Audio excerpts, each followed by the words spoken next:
Hey, what's up guys? Welcome back to your daily dose of Star Wars.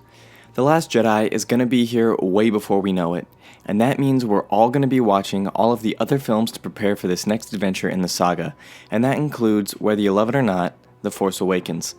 Remember that The Last Jedi is going to be a direct continuation of The Force Awakens.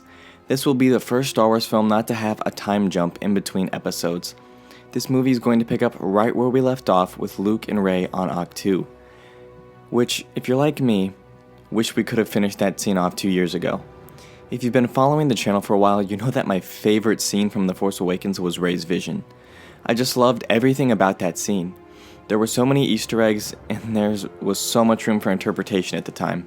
Yes, I said at the time because today we are reevaluating Rey's vision and putting it into terms of what it means for The Last Jedi and for Rey as a character. The most common theory about Rey's vision is that this was just the journey of the lightsaber, but I have a different spin to put on this. I think that her vision is showing her bits and pieces of her life, from both the past and the future. It's showing her things that she's going to have to learn about, other Force users she's going to meet, and places she will go. The lightsaber simply acts as the catalyst for all of this. It's true the beginning of her journey with the Force, whether she's a Skywalker or a Solo, a Kenobi, or a Palpatine, which is one of the dividing factors between people and other theories and the differences in opinion they come with. Fortunately, here in this theory, it doesn't matter who she is. We are going to start this journey with the reason that Rey went downstairs in the first place. The reason she went down there is because she heard a child scream. There has been a lot of speculation on who is screaming. Some people think it's the younglings Anakin slaughtered in Revenge of the Sith. Others think it's Kylo as a kid, or even Anakin. But if you listen close enough, you can hear that it's the little girl who plays Rey in her vision. It's her voice screaming. Rey was drawn down there because she heard herself. When Rey finally touches the lightsaber to trigger her vision, the first thing she hears is Darth Vader breathing. And then she finds herself in the hallway of Cloud City. The two characters that will be consuming Rey's time in The Last Jedi are Luke and Kylo Ren. She will be training with Luke to help defeat Kylo Ren.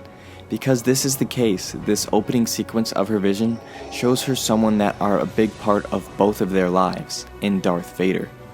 This is letting us know that in order for Rey to fully understand what's going on with both Kylo Ren and Luke, that she is going to have to understand who Darth Vader was, who he really was, and how he has shaped the way both Kylo and Luke view things, as well as how they have interacted with him over time.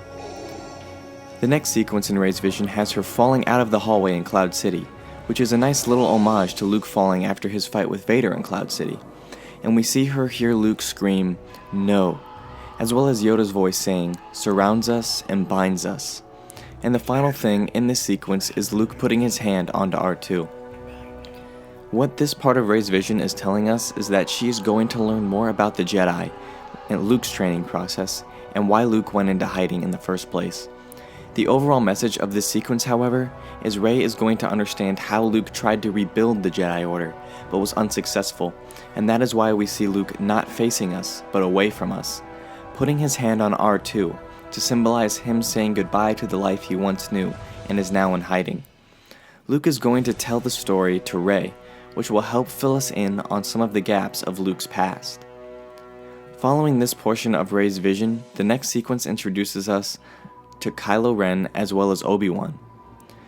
The rain starts pouring here and we see Kylo impale what was originally thought to be a clan leader, but IDW's adaptation of The Force Awakens had been released and it's directed towards kids, and this adaptation shed some light onto who the person Kylo impales was.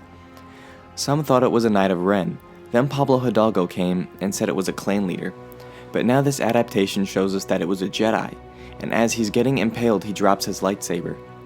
This sequence then shows Rey and Kylo from an above angle standing in the rain with what some people are saying is rocks and others are saying is dead bodies all around.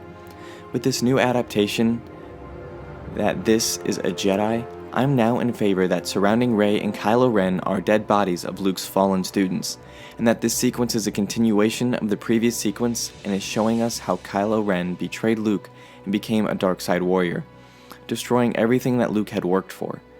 In this sequence, we also hear Obi-Wan say, "You will be tempted," as well as Palpatine saying "any Jedi," and this is emphasizing to Rey that Kylo Ren has fallen off the deep end. The next sequence depicts Rey being left on Jakku. This sequence isn't all that complicated.